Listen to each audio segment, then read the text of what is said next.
Welcome back to the Sports Scene podcast with me, Liam Rafferty, alongside his Marlind Mary. This week on Sports Weekly Roundup, we'll start off with the boxing. Yep. The big fight that we've done a preview for, from last week. Yep. Canelo Crawford.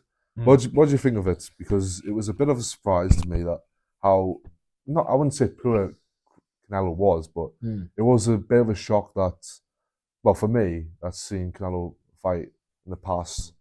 To get sort of dominated by Crawford, I thought it was a bit of a shock. It was a shock, to be honest, but I think it was just a shock of how good Crawford actually was. I mean, he went up two weight classes, and to be honest, I think he absolutely dominated Canelo. I had it 9-3 Crawford.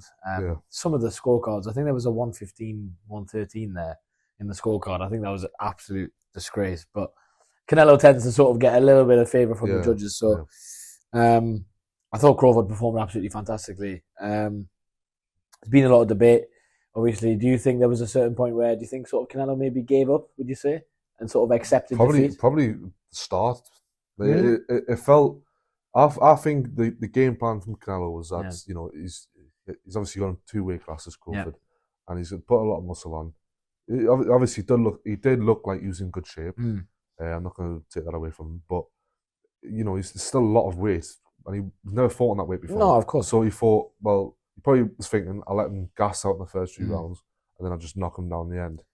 And I think you realised straight away that he wasn't gassing out. I think, and if anything, Canelo was gassing out. That's true. I think, obviously, the Canelo game plan would have been to sort of bully Crawford, use his size. But actually, when they were in the ring together, there wasn't actually that much of a size difference. Because Crawford got the same weight as Canelo in the fight. Yeah, that's true. Which I didn't think you'd actually make up that weight. No, not to that level. But you've done really well to actually match him. I agree. And then when obviously the fought, I do think as well Canelo's chin kept him in a lot of it. Canelo's chin is probably one of the best chins in boxing history, to be honest. I mean, the guy has never really suffered any sort of. I think he's been knocked out once in his career, and even in that fight, he came back and won. So I think Canelo, all credit to him that he didn't actually get knocked out or even look close to getting knocked out. But I think Terence Crawford performed. I mean, his legacy he's right up there, and obviously it's maybe not the easiest comparison to make, but is it a potential fairer comparison to say that he's actually more accomplished and arguably better than Floyd Mayweather? That's Crawford. That's been the debate over the last few days. It's a tricky one because obviously both fighters' records are very good. Yep. The people Mayweather's fought, there's obviously the argument that he didn't fight them in the prime. The names are there though for Mayweather. I think the names are there. Shane Mosley. Obviously Manny Pacquiao, Canelo when he was a bit younger but still fought him. Marcos Maidana twice. And obviously Luis Castillo. Rest in peace, Ricky Hatton as well. Obviously his sad death, which shook the boxing world to its core, and such a sad, sort of situation. He had obviously a young family. He was still young himself. I mean, 46. He was actually planning on coming back in December. Yeah, I've seen that. Which is a shame that he's obviously now, God rest his soul, not going to be able to do that. So, just rest in peace, Ricky Hatton, and condolences to his family. And obviously, an absolute legend in boxing. I mean, was one of the best British fighters of all time. Really accomplished, 2-weight world champion. Fought some of the best fighters. Fought Floyd Mayweather. Fought Manny Pacquiao. And the thing is as well. He also had he wasn't afraid to speak about his mental health either. No, he wasn't, and he was a big advocate for it. And obviously, sort of, he opened up a lot about his issues, and when he had his issues with his trainer, and obviously his issues with his parents as well. And it takes a lot for a boxer to come and sort of stand up and do that. So good on him, and he'll forever be remembered in the boxing world. But obviously back onto Canelo Crawford. What's next for both fighters? Obviously, I think Crawford's cemented his legacy. Do you think Crawford should retire? I think both of them should.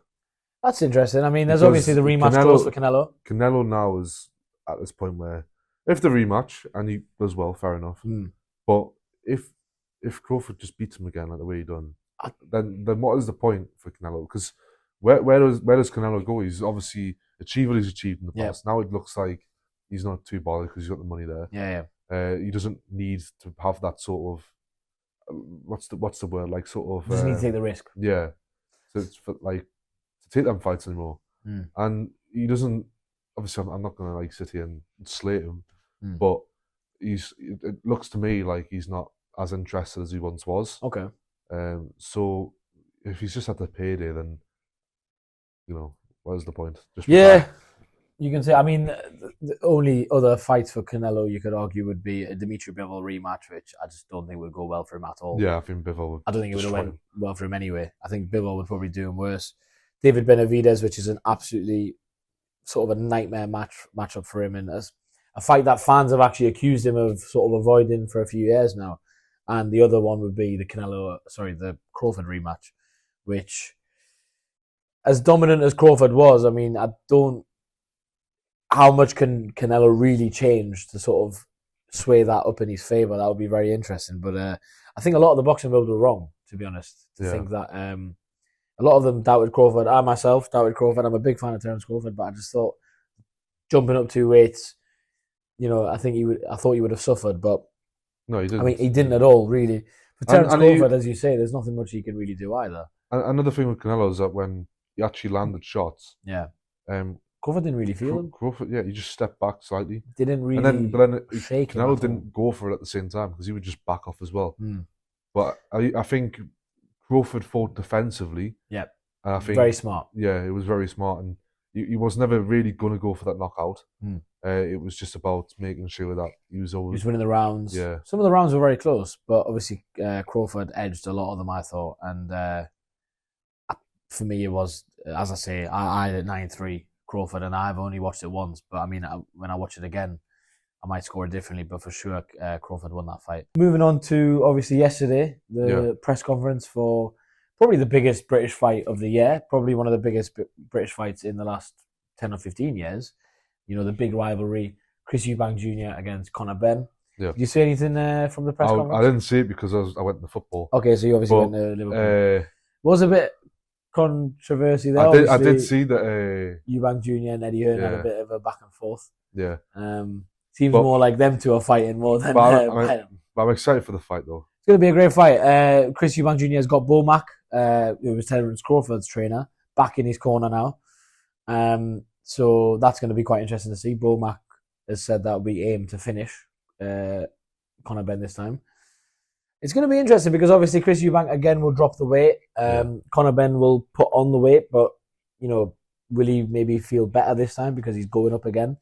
And could Chris Eubank feel better the fact that he understands the weight cut, or again, the older you get, then weight cuts become harder. So it is very interesting what's going to happen. Do you think this fight will be the same as the last fight in terms of where they both just went for it? Or do you think this time it'll be a bit more? It might be a bit more strategic, and I think that's the problem. I absolutely think the first fight was the fight of the year. Yeah. I don't think I've watched a better fight this year to date, so far anyway. We have still got a few more fights, boxing wise and MMA wise to go, thankfully. But I think, I do agree though. That was the best fight. It was one of the best fights I've watched in a while, to be honest. I haven't really. It's just because it was a proper rivalry there. Proper rivalry, obviously. They've got their fathers have fought before, and obviously being at Spurs Stadium. It's going to be interesting. There was one moment though, which I'm a big Chris Eubank Jr. fan, and I think the way Eddie Hearns went on during this whole sort of rivalry that Eubank and Benn have had, I haven't been necessarily a fan of, but the one thing that I'm a big fan of Eddie Hearn as well. But I don't know, the way he's been going on lately hasn't. In this sort of for this build-up, I'm not necessarily a fan of. But there was a moment in the press conference where Eddie Hearn tried to sort of dedicate sort of a minute to Ricky Hatton, and Chris Eubank Jr. didn't let him actually do that, which I think was a bit of a low blow, no pun intended, from Chris Eubank Jr. And I think I hope that when they have the next press conference that Chris Eubank would sort of apologise for it and let Eddie Hearn make that sort of a tribute. But there is obviously a lot of beef there. There's a lot of rivalry between the promoters, between the two camps, obviously the fathers.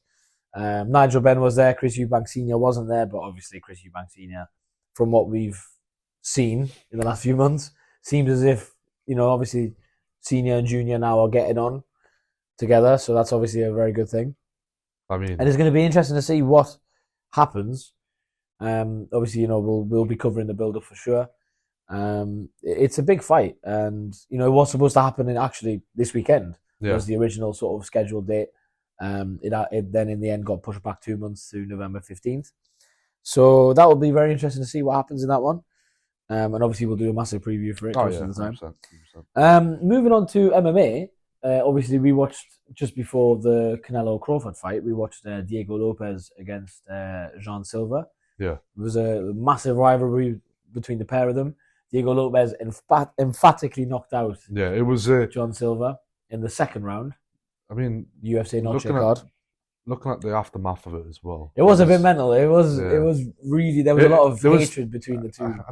Did you watch the walkout? I can't remember if you were in the room or not, but no, I didn't know. Silva was just like hugging anyone he could. Yeah, he was sort of like, geeing himself up a bit. He lives off that emotion, I think. Yeah. John Silva, and I think he was built up as sort of one of the next big fighters. We all said at the time that Lopez looked more confident too. Yeah, and that looked like he was going to go on. And first round. Yeah. See, the first round was quite interesting because obviously Diego Lopez dropped him early, and it looked as if it was going to go one way. But in the second round, John Silva started to sort of have his moments, but then it was a fantastic spinning elbow from Diego Lopez, which closed out the show. And obviously now featherweight's quite an interesting division at the minute. You've got sort of three, you can argue, top contenders for Alexander Volkanovski's belt. You've got Diego Lopez, obviously Leroy Murphy, who had a great finish against Aaron Pico last month in August, and obviously Movsar Evloev, who is again sort of a lot of fans are hyped about him being a sort of a Dagestani Russian fighter. Obviously, a lot of people, he has a fan base. He brings a fan base. Who would you say should be next for Alexander Volkanovski's belt? Has Leroy Murphy earned his chance? Should it be Evloev, or should Diego Lopez be put back in there? And obviously Lopez has obviously fought him before, but I think that'll be an interesting fight, the second fight again. Obviously, Murphy does make a bit more of a case at the moment. Yeah. So I think any of them would be, all three of them probably be a good matchup against him. No, I think so. And I mean, if you look at Leroy Murphy, he's 17-0, only one draw, so he's undefeated. Movsar Evloev has a 9-fight win streak in the UFC. Yeah. 19-0. Leroy Murphy has a 7-fight win streak in the UFC at the moment, and it's going to be very interesting. I think it's realistically the UFC will probably make it against Leroy Murphy. Apparently, I think Leroy Murphy is now number 4. Yeah. In the featherweight rankings. So, it'll be sort of interesting to see what happens there. I think that's going to be a great fight, whoever. Volkanovski showed that he's still sort of got it in him. It's going to be interesting to see who he fights and when they fight. So, I mean, that is going to be sort of good to watch. So, yeah, that's it's UFC, at least in the featherweight division. Obviously, we can debate about many other things UFC-wise, but I think the featherweight division is in a good spot. So, there's many fights to make there, which is a good thing. So now, moving on to football. Yep. Obviously, this weekend's games that have just gone. Obviously, we've 2 days have gone from the Champions League. Now we have big games today as well. We'll obviously be talking about that in due course. But the weekend's football, Arsenal won 3-0 against Nottingham Forest. I was there. So last season it took me 5 attempts to get my first league win. Thankfully, this season I had it 1-1. We played really well against Nottingham Forest, I thought. But you looked alright, to be fair. Yeah, and Postecoglou though. Oh my God! Obviously, yesterday, if for no one who witnessed, Nottingham Forest were 2-0 up at half time against Swansea, and in the 92nd minute they were winning the game. They were 2-1. They were through, and somehow, some way, Nottingham Forest have managed to find a Spursy sort of way, and they managed to lose the game from being 2-1 up in the 92nd minute. Swansea then scored in the 93rd minute, and then they scored in the 97th minute. I mean, it's the history of the Tottenham. Yeah. Obviously, not really a good start to his life as a Nottingham Forest boss. And, we had Newcastle got their first win of the season. I mean, we got that completely wrong. We got that completely wrong. We thought Wolves had sort of no chance.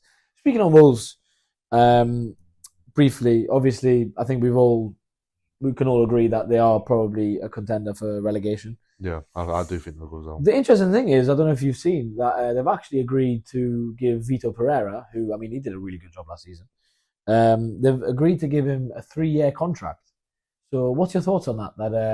But obviously, they trust him. You know, that obviously they are in a bit of a bad spot. Yeah, but I think he is a good manager, and I think if they go down, they'll probably let him rebuild, which might be the best way to go around things. Because obviously, I mean, the squad right now isn't that good. It probably is a championship squad, to be honest. So if they go down, you know, they get obviously the parachute payments. I think they obviously just rebuild and come back up, and maybe just do what sort of we've seen Sunderland do, where they just go and spend the money then. Obviously, when they won the championship last time, they brought in obviously big players like Jota. Rest his soul. So if they go down again, obviously they have that Portuguese link, the Jorge Mendes. So obviously, I think they'll be all right if they do go down. I think they'll probably bounce back up again. As well as Aston Villa, yet to score a goal. They're the only team in the league. Because obviously they did score. Harvey Elliott scored his first goal for them on Tuesday night, but they lost to Brentford. In the Carabao Cup. Speaking of quickly, I don't know if you've seen as well. Grimsby actually went through. Yeah, I seen Sheffield Wednesday. They beat Sheffield Wednesday. So Aston Villa are still yet to score a goal in the Premier League this season. They are actually the only team. They could be the first team to go 007. They haven't scored in, obviously, you know, that's dating back to last season. It's now 5 Premier League games in a row because obviously they didn't score against Man U, and then the first 4 games this season.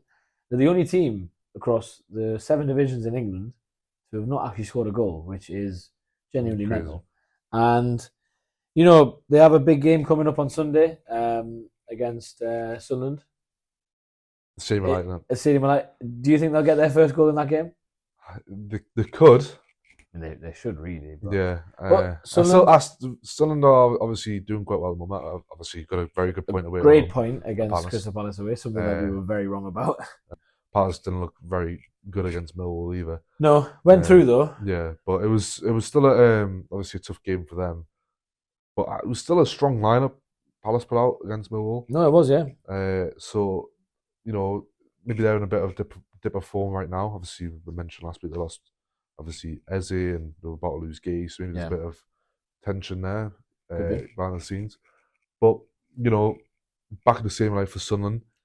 Villa, you know, obviously, at the moment they can't score a goal, but the defensive record is still pretty solid. It is pretty solid, to be fair. They have got 2 clean sheets as well. So, which, when you look at the teams that have been at the Stadium Light so far, their defensive record isn't as good as Villa's. That's true. So you know, it probably is the perfect time for Sunderland to play Aston Villa. Yeah, but it is probably the best time for Villa to actually get a goal and maybe try and get a win. And I think away from home as well.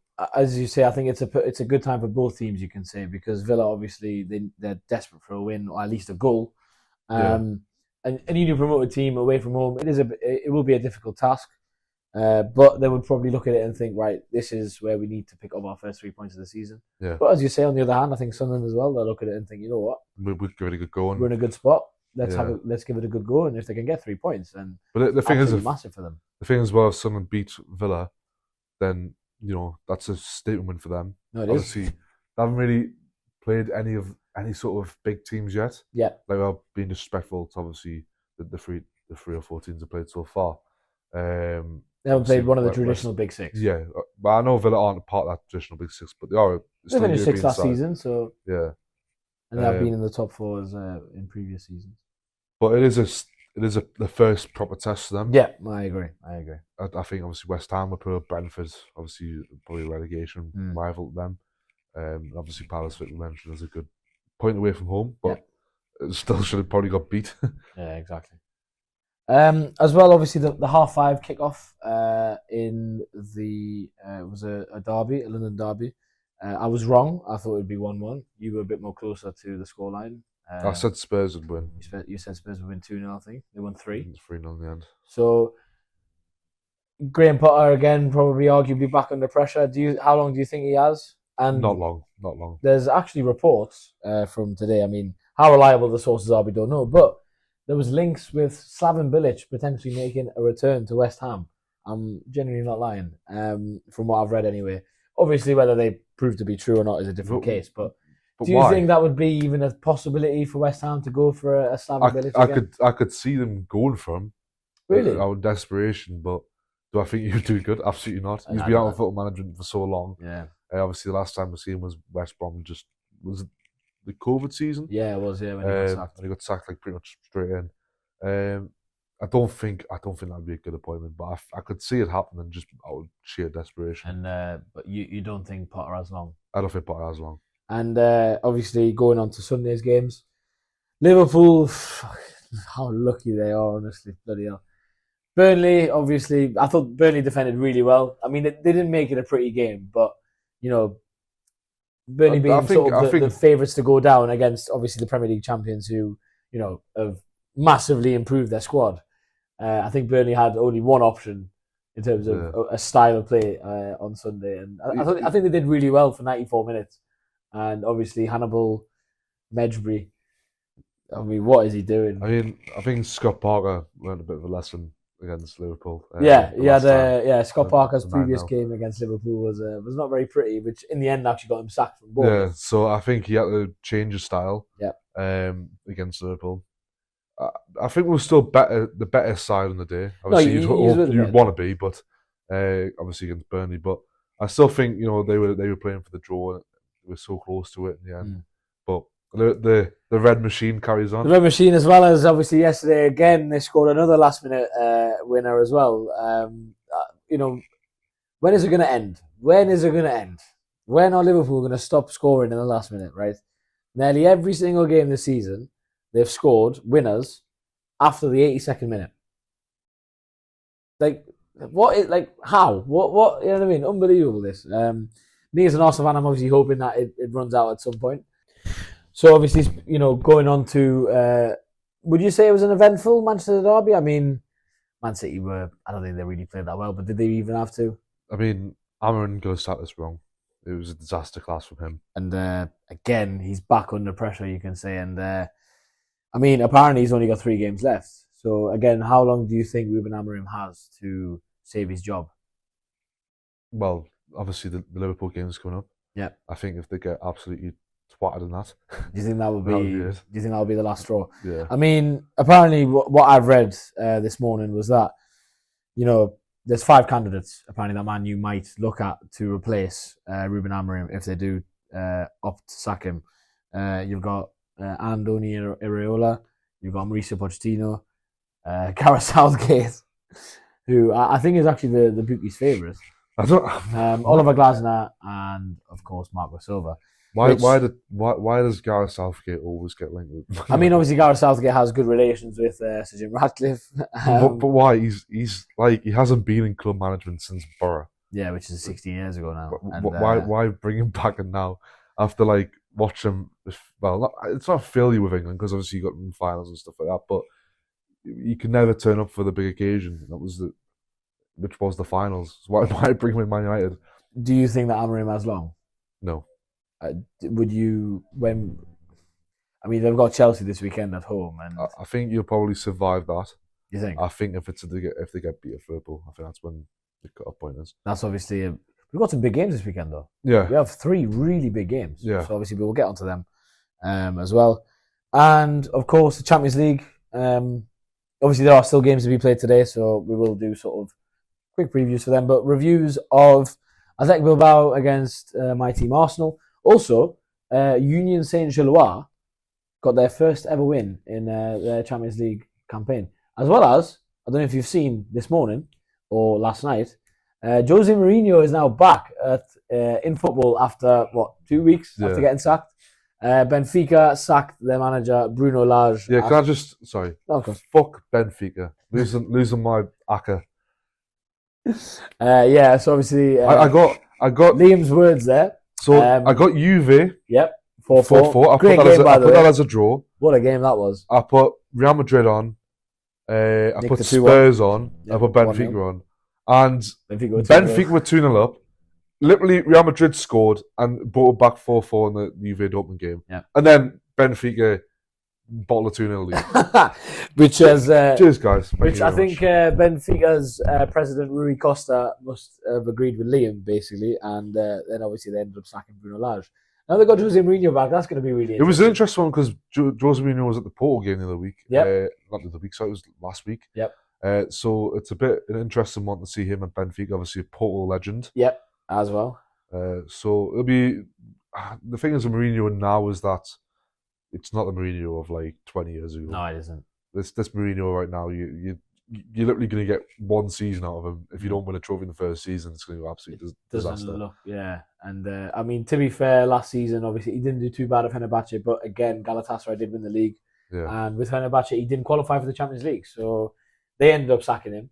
And 2 weeks later, he's ended up probably in a better position and going to Benfica. So, who ironically knocked out Jose Mourinho's Fenerbahce. So that is very interesting to see that Mourinho's then ended up going to the club that knocked him out originally. I thought Rangers might have tried to get Mourinho in because again, that's another club. Russell Martin is they lost singing up the gaff. They lost again. They lost to Hearts on Saturday. How has he not won a game yet as the Rangers manager? How long do you think he's got? Not long. I think we. I was surprised to not see him be sacked yet. This season genuinely could be a record for the most early sackings. Yeah. Like for many different clubs. I mean, you've got Man U's manager under pressure. You've got West Ham's manager under pressure. Obviously, Mourinho's already been sacked. Nuno's been sacked. Nuno's already been sacked, and it's just mental. Honestly, like the football sort of merry-go-round with managers these days is just genuinely mental. Some clubs give time, some clubs don't. It's just absolutely mental. But yeah, obviously yesterday's games we had a thriller. Liverpool, Atletico Madrid. You went to that game. I did. Yeah, it was a good atmosphere. I was on the Cop, so there's always a good atmosphere in there. Lucky bastards, by the way. Again, 2-0 up in 10 minutes. I think we got very complacent. To be honest, I didn't think Atletico Madrid looked good. No, but we just allowed them to get back in the game. Yeah. Which the time wasted for Atletico Madrid is so annoying. They brought back 2-2, time wasting again, obviously. And then Big Verge stepped up the end, scored a header. Probably should have made it a fourth if Hugo Ekitike just missed an absolute sitter as well. But I would talk about Simeone. Yeah. Because what an absolute dickhead he is. He got a yellow card, and then he got his second yellow card. After arguing with a Liverpool fan. Yeah. Obviously, he was the Liverpool fan when this scored. When Atletico Madrid scored, he was already shouting at them. Made a few gestures, should we and say. then obviously when Liverpool's got the goal, obviously he done it again. And then, but the thing is that obviously everything's on that Liverpool fan, but Simeone's staff member did also throw a bottle in the crowd and then spat at a fan. That's obviously not. That's not on, obviously. Yeah. So that's getting covered up at the moment. Okay. A little bit. So I would like to talk about that. Obviously, I didn't hear about that story, but there's a video of it. Okay. Where he literally throws a bottle in, walks off, comes back and spits at a fan, then walks back off. Not ideal. He'll probably get punished. While Simeone's losing his absolute head.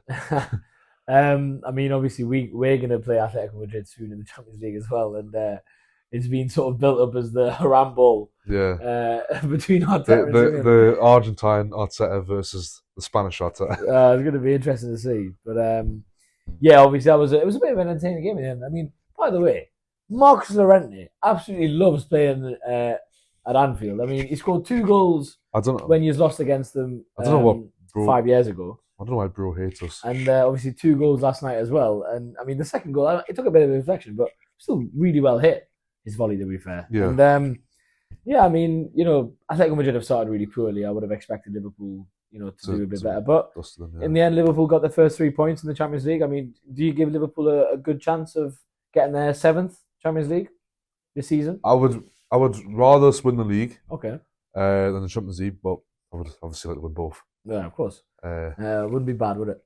Well, I've got a question for you. Okay, yeah, go on then. Would you rather Arsenal win the league or the Champions League?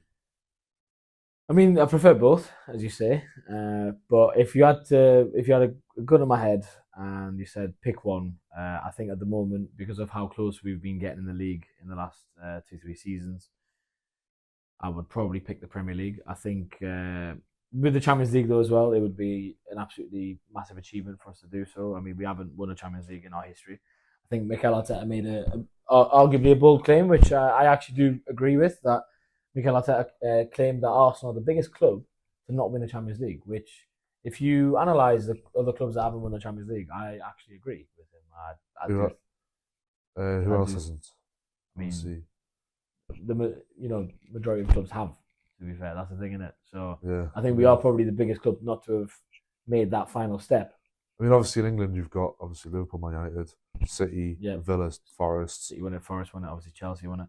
Chelsea, that's it. I think, yeah, as I say, I mean, there's other clubs. Celtic have won it in Scotland. Yeah, I think with that claim, Arteta isn't far off, to be honest. Or at least he's bang on.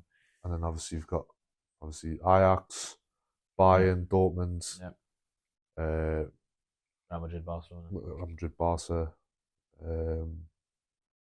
That's what the Spanish. Yeah, see, so when you I like how Madrid haven't won it. See, yeah. When you put it in that way, obviously I think, Inter Milan, AC Milan, Juve have won it, yeah, twice. Juve probably should have won a lot more than actually have. That's true. And you've got like just random clubs like Red Star Belgrade. So I think Arteta's claim isn't far off. That we are probably one of the biggest clubs, and sort of another, arguably a club that you could compare to Arsenal. But for me personally, I would back Arsenal. I would back Arsenal and say we are a bigger club than Napoli. But yeah. So for us, the Champions League would be massive as well. I don't think we would catch anyone's records anytime soon. I think we need the Champions League more for ourselves. But I think the Premier League is something that has eluded us for many, many years, and I think we need to get one. But as well, a Champions League would be lovely. But as I say, I think Premier League this season, my mindset is more for the Premier League personally. But I would love a Champions League as well. So please, give us one at least. Yep, cheers, yep, thanks. Should we ever talk about the Champions League tonight? Yes, obviously moving on to the Champions League today. There are Newcastle, Barcelona tonight. Man City, Napoli as well. Some big Kevin games. De Bruyne back at that yard. Yep, and even a return for two former Man United players, Rasmus Højlund and Scott McSauce. So obviously Rasmus Højlund scored at the weekend against Fiorentina, and it'll be interesting to see how he plays today. Imagine if he scores today as well. It'd be funny. That'd be really funny. Yeah. I think Man City probably will. I know Napoli are good form. Good team. But they're improving. The first Champions League game for them. I think Man City will just edge it. Okay. I think it'll be a 2-1. Yeah, I could see De Bruyne scoring, but I will agree with you. Yeah, I agree. I think Man City will just about edge it. But at the same time, I could see a draw. So, because obviously I know Man City did win 3-0 at the weekend, but I think Man United are that poor that, to be honest, I don't even think Man City had to play at their best.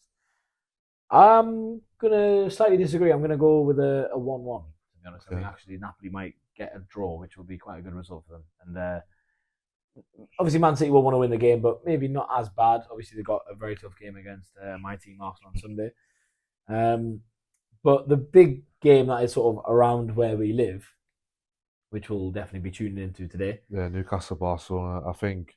Big game, and obviously I don't know which big history with that one. Obviously, Tino Asprilla scoring a hat-trick against Barcelona back in the day. Obviously, Dalglish manager. 27 years ago now. Yeah, but it's a hard one to predict because you mean Yamal is injured? Yamal's out with Newcastle, Wissa's out. Yep. And I'm pretty sure Ramsey's also out as well. Yep, and obviously for Newcastle, the whole. I mean, they're obviously past it now with the Isak sort of saga. But I think Voltmurder getting his first goal on the weekend probably boosts his confidence. Big help for Newcastle. It'll be interesting to see how they play it today. Will they sort of go at Barcelona from the off, or will they try and? I think Barca will probably win. Sit back. You're backing Barcelona. I think Barca will just win. I think it'll be closer.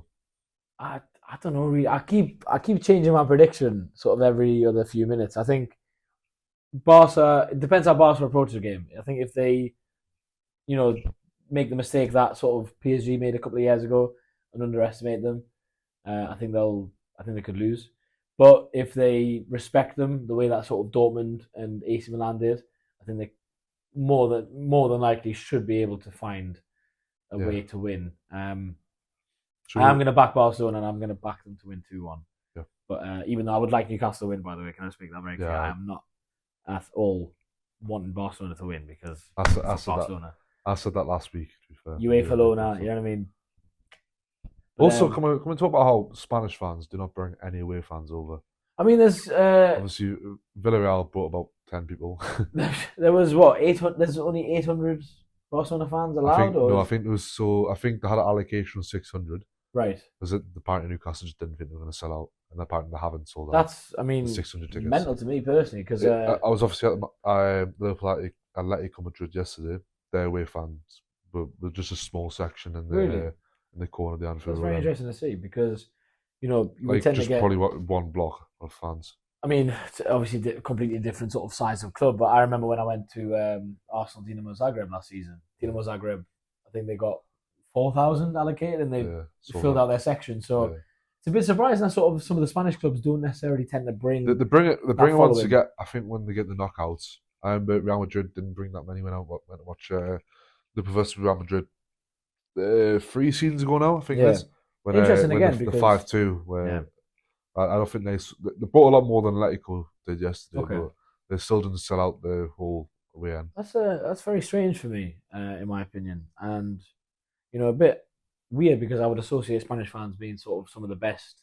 Yeah, home fans, especially I mean, some of the grounds there. You got the Mestalla, Valencia Stadium. You got Sevilla. They've got a good atmosphere. Bilbao.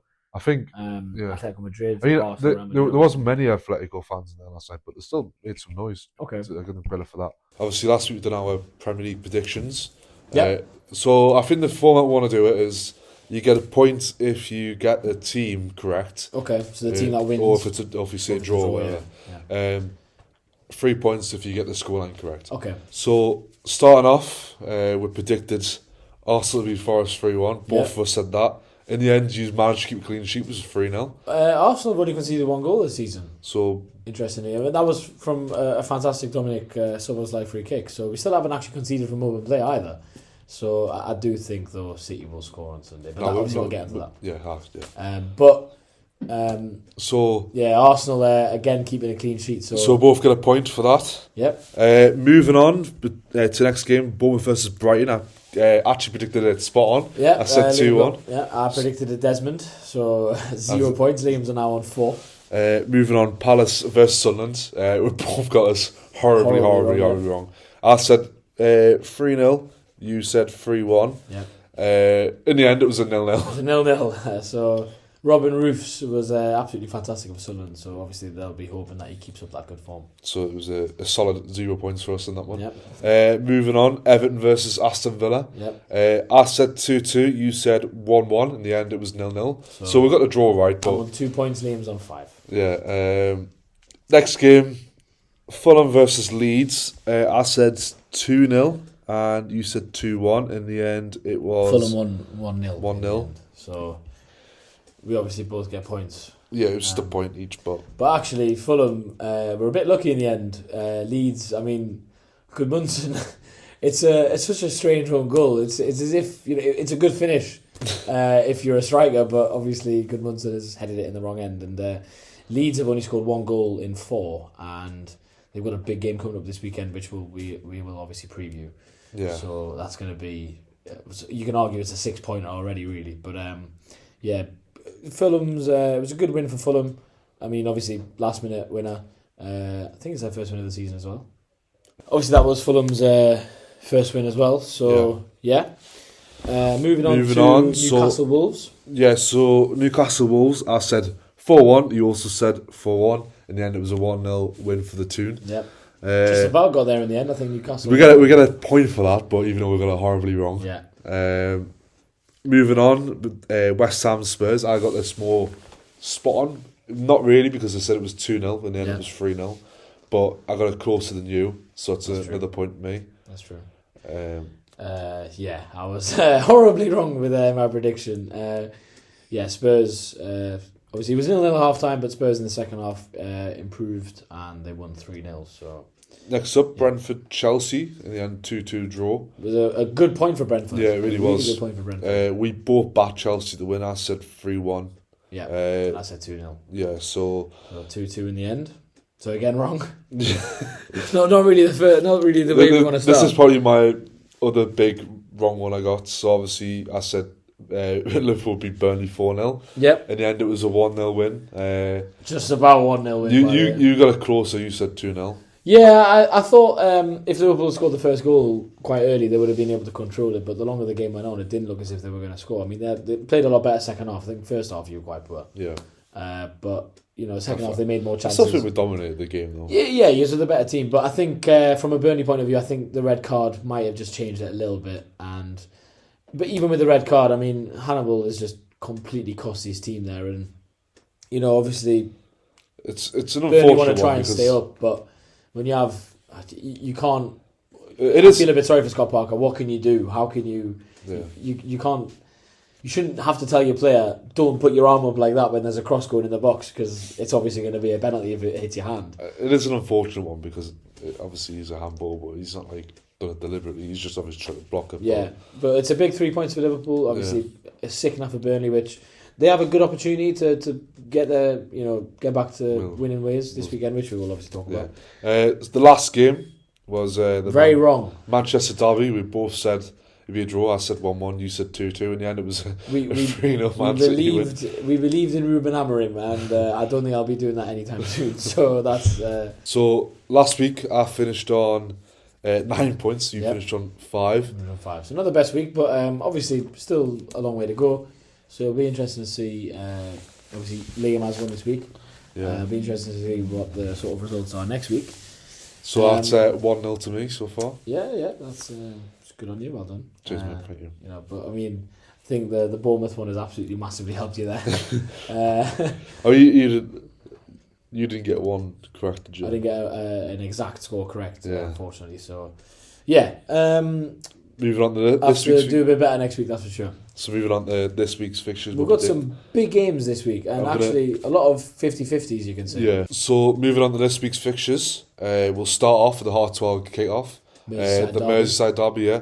Liverpool versus Everton. Liverpool at home usually do quite well in the derbies at home. I think they've only lost one since 1999. That was during COVID. Yeah, Ancelotti was there at the time. So I'm going to go for, I think, a 3-1.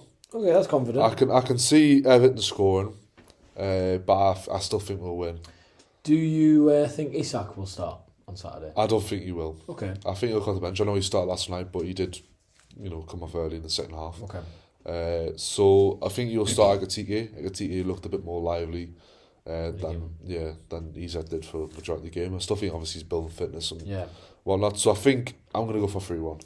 I believe that Liverpool will win 2-1. I think it's not going to be an easy game for them at all, and Everton will definitely look to try and prove a point, but I think Liverpool will just about edge it. I think I can see Salah scoring on Saturday. He tends to have quite a good record in the derbies, so I think he will score, and I think Liverpool will edge it 2-1. So yeah, unfortunately for me, again, Liverpool will win, but yeah, I think 2-1 Liverpool. Moving on, Brighton versus Spurs at Brighton. Interesting game. I think this one could be a draw. Yeah. I want to say a 2-2. I'm going to go 1-1. I think Spurs, even though they have started the season quite well, Brighton haven't been too bad either, but obviously a bit of a disappointing loss last week.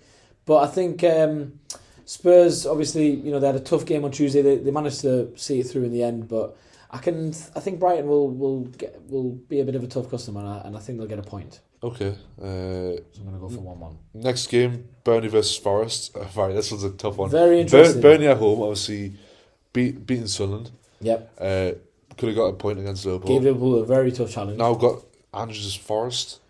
I'm going to back Burnley, but I don't know what the score's going to be. That's the thing. I just have a feeling that Burnley might get something, but at the same time, Forest, I mean, they've obviously had the game during the week, so... I'm going to say a Burnley 1-0. I think I'm going to go 2-1 to Burnley, actually. I think Burnley might... I think they might, they'll use that Liverpool game as a bit of motivation, and I'm hoping, as well, my countryman, Armando Broja, starts and scores. So, or if he plays at least. So I think Burnley will win 2-1. Yeah, I'm back in Burnley. Okay, bit of a London derby next. West Ham versus Crystal Palace. Both teams haven't started well. Obviously, Potter is still under massive pressure. I think Palace will bounce back in this game. Okay. Obviously, drawing and then obviously against Millwall. Eventually won on pens, but Yeah. I think Palace will put a better performance in against West Ham. I'm going to say a 2-0 win to Palace. I think it's difficult because obviously West Ham, they didn't play that bad against Tottenham, I thought, first half, but they did capitulate in the second half. I just do... I don't know, I'm really... Again, it's a 50-50 for me. You just don't know how both teams will play. Obviously West Ham have had a week off, Palace have played during the week. Does that factor into it? Maybe. Palace obviously, will be preparing for Conference League as well. Yeah. I am going to... Actually, I'm going to back West Ham. Okay. And I think I'm going to go with a 2-1 West Ham win. And I think Paqueta and Bowen will be instrumental in their win. So I'm actually going to back West Ham in this one. I think Potter, he might just buy himself a few more games. But this is a big one for him. If he doesn't win this one, I think the pressure really will begin to build. Okay, next we've got Wolves versus Leeds. A big 6-pointer. I mean, Wolves still haven't won a game. Leeds have only scored 1 goal in 4. Yeah, I'm going to go for a draw.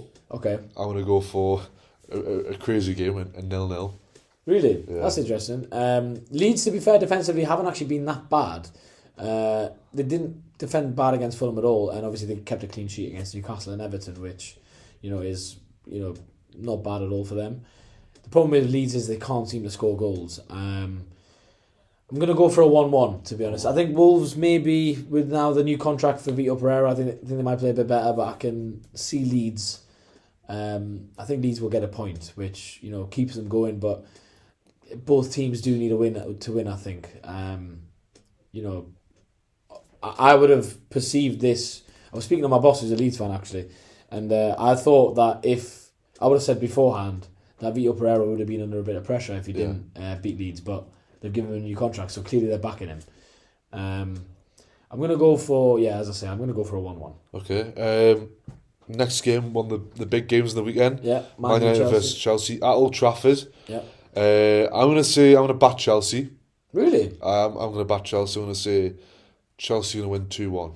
Interesting, because Chelsea's record at Old Trafford isn't the best. I think they do win, and I think this is probably the perfect time to get a win. They are obviously coming up against, Man U at probably the worst time for Man U. But Chelsea started the season a little bit, in a sort of a strange manner. Obviously, they've got a couple of draws.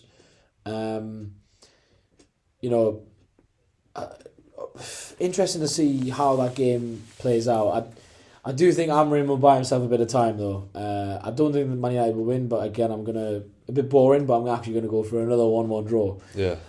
Chelsea don't tend to win at Man U, and that's the problem. I think Chelsea's last win at Man United Stadium was, I think, dating back as far as 2013, actually, when Juan Mata scored the winning goal against them. So a long time ago, and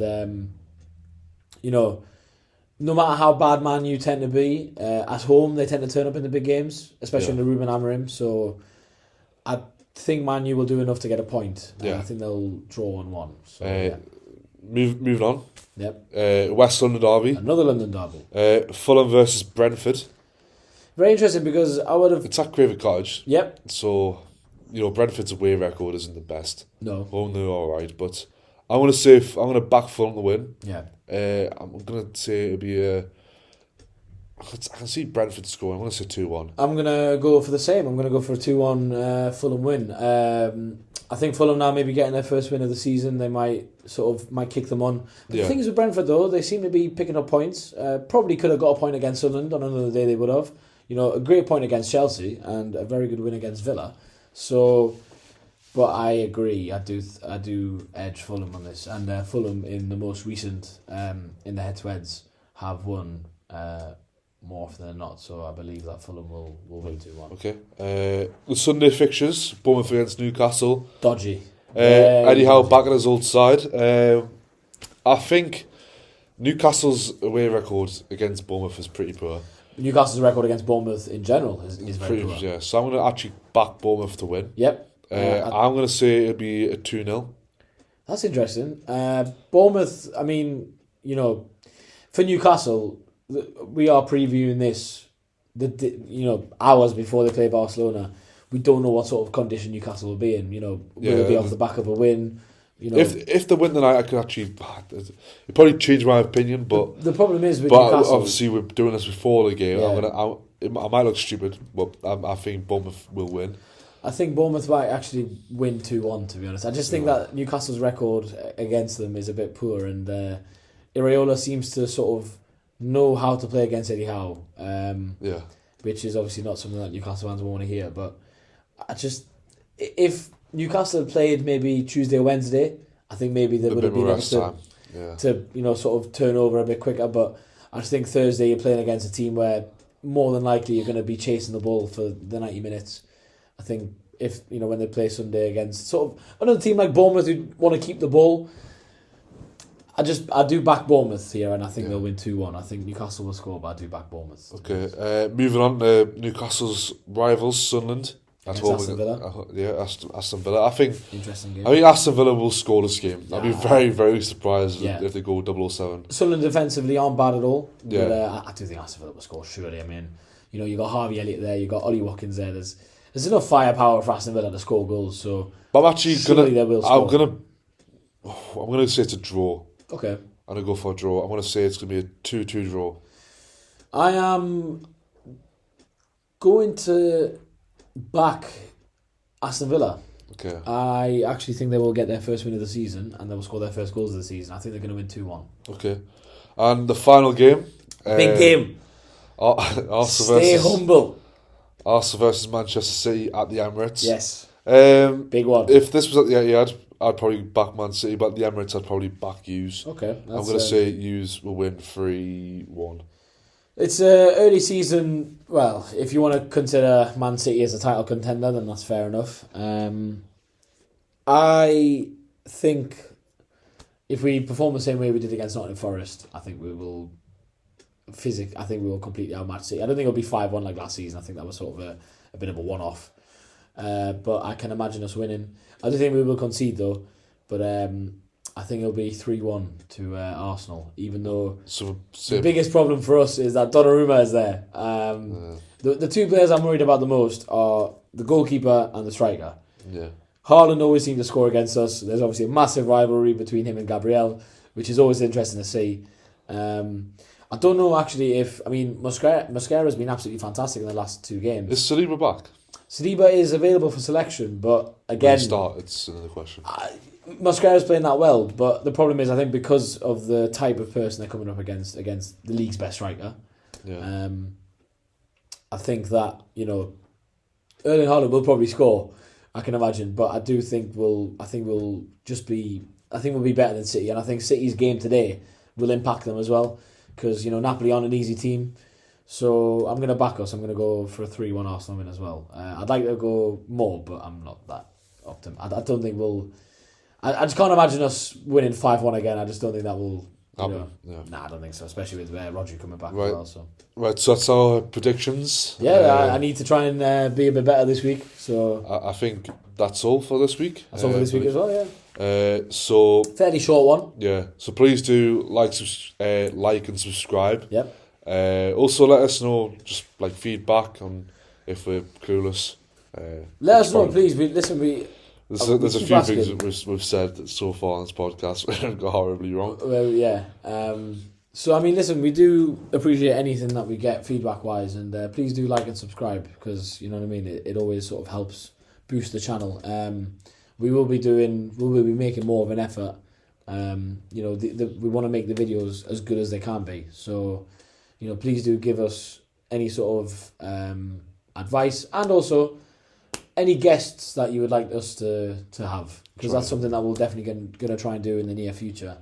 So, I've been Marlind.